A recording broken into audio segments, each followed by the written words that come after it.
How to get a job in Canada quickly, who will be given citizenship on a priority basis, how much immigrants earn, and other news. We're sharing the past week's most important events, and you like this video and subscribe to the channel. Let's begin. Hi from Canada. Some foreigners will find it easier to get employed in Canada, but we'll return to that later. A scandal broke out in the country between the Canadian government and the YouTube platform. This year, Canada approved a new bill. Among other things, it forces YouTube to place on the user's homepage the content that the government regulator considers a priority, but not the content interesting to the user. This worries both bloggers and viewers. The key interest rate in Canada increased once again. Now it is 4.25%. According to the latest data, the inflation rate in the country is declining but still remains high, about 7%. With rising rates and high prices, many Canadians are choosing to rent housing rather than buy it. In the Atlantic provinces, the cost of renting increased by 32% in a year. Now renting a two-bedroom apartment in large cities costs from $940 to $2,500 Canadian dollars per month. The cheapest cities are Quebec and Montreal, and the most expensive ones are Toronto and Vancouver. Expensive housing is one of the reasons why Canadians leave Toronto for Calgary, a city in the province of Alberta. In addition to affordable housing, there are high wages, many opportunities for outdoor activities, and friendly residents. However, in the Best Canadian Cities ranking, Toronto goes first. It is followed by Montreal, Calgary, Vancouver, and Ottawa. All these cities are included in the top 100 best places in the world. The study showed that food prices in Canada in 2022 grew by 10% compared to last year. In 2023, the average family of 4 is projected to spend $1,360 Canadian dollars per month on groceries. But families will be able to save on a pediatric dentist.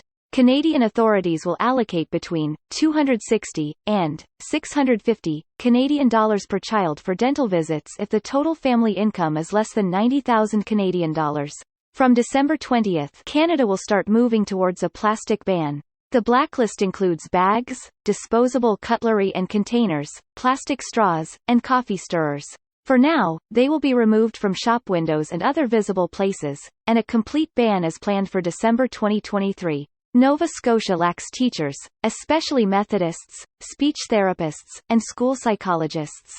The provincial authorities have to cooperate with the Ministry of Immigration to attract specialists from abroad. However, it's not easy for a teacher to get a job because they need to get a license. Saskatchewan is already solving this issue. The province will simplify employment for those whose occupation requires a license. Regulators will now have 50 days to issue a license to a newcomer or indicate what steps they need to take to become eligible to work. Canada will speed up and simplify the recognition of foreign medical degrees. New projects will help foreigners get a license to work in Canada faster and find employment in the healthcare sector. One more employment opportunity. The Canadian Armed Forces began to recruit not only citizens but also immigrants with permanent resident status.